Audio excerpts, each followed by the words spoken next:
Troy, just your thoughts on being down a couple of D-men with Henry being out and then Pascula. And obviously, it's a tough situation that puts you guys in. It was okay. It was good for the four guys that played a lot. It's life. It's okay. Troy, can you give us an update on Joe Piscool? No. As the game just ended, I don't have a clue. I'm not really interested in that right now. What were your thoughts on your team's overall play?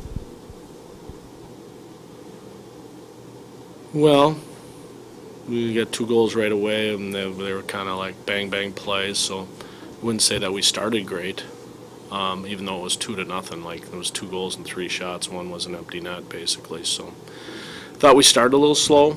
Then the last little over 40 minutes, loved us. We had give up like 7 shots. They had 16 shots in the first period.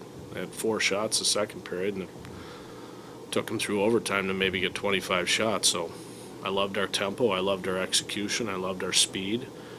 But one of the things that's tough for our team right now at this point in the season is that we don't score a lot of goals. So you can dominate and push and push and push as hard as we push the puck into their end, but in the end, we don't score a lot of goals very easily. So it becomes really tight.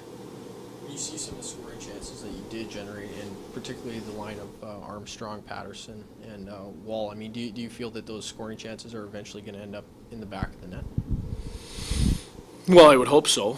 You hope so for those players, because if they don't end up in the back of the net, the realization, the business we're in, they won't play here. It's nothing against those guys. I mean, that's just the nature of the business we're in. Like, some guys are checkers, some guys are scorers, and sometimes at the American League level, you need them to do both. And so, but they're good guys. They pushed hard. Like, we did some great things. Like, I was way happier in a lot of ways than I was on Thursday, like in a lot of ways. And I thought Thursday we played really well in a lot of ways, but we just don't. Our moments of truth aren't very moments. They're not great moments right now. Moments of truth are when you ask somebody to execute or score that key goal at a key time, and that's where it becomes. That's what separates a little bit the men from the boys. Alex Joel, Canadian Press. Your PK has been, one of your strengths this year, and you allowed 2 more goals today. What has anything changed in the last couple games? Well, goaltender changed tonight. That plays a big part in your penalty killing. That's nothing against Orts. It's his first real start of the year, so. But it is the number 1 part of your penalty kill. And I think the other thing that's really hurt us is Boma's been out. It's a huge, huge loss. Like, we've given up 4 goals in 3 games now in the PK, but it's very cyclical. I've been in this business a long time. Like, we were really good for a while, and you kind of ride that wave, and then no matter how good you are at times, it's just it's the hockey gods just putting pucks in the cage. And obviously with, the 4 talented guys that they're going to put on the ice, like if all the numbers are equal, I liked us against this team. I liked their team when the numbers were in odd situations. When they're in 3-on-2s and they're in 4-on-3s on the power play, they got some talent. So, that's part of the game. But I thought we managed it well up until, obviously, you don't want to put ourselves in that position at the end. But felt bad for our penalty killers, but at the same time, I do like a lot of things they're still doing. Starting Ordio tonight, what were your intentions of that?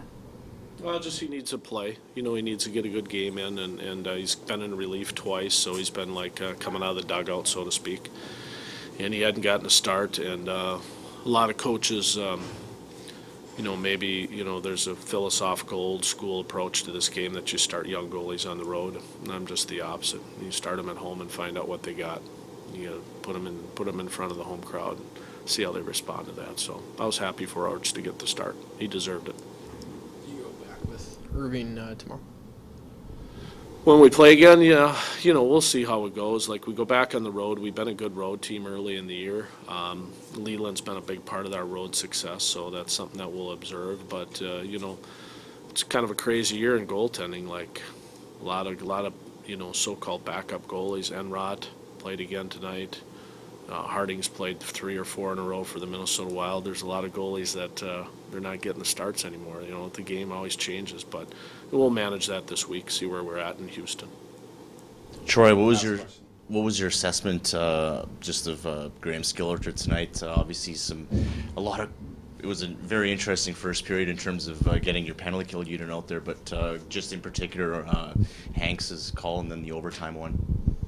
Well, I thought Hanks's call was the right call. Like, like you can't blatantly just slash somebody. Like, I mean, I used to supervise a league. I know that he'd have an appointment with me if I was supervising a league. Like, you just can't do that. Like, that's just common sense. Like, so I can't fault Graham on those calls there.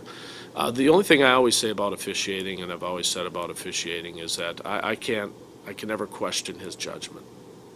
I can't. Like, that's just the way life is. What I can question is his positioning. That's what I can question. And that's what I do question. So, meaning a good referee puts himself in good positions to make good calls. And that's a work ethic issue with officials. You can't question their ability to make calls. You can question their position. Position sets a referee free. He makes good calls if he works. And that's all I question. That's it. So I thought he did a good job because I actually thought he worked pretty hard. I thought we put everything we got we deserved. Good. Thanks, Coach. Yep.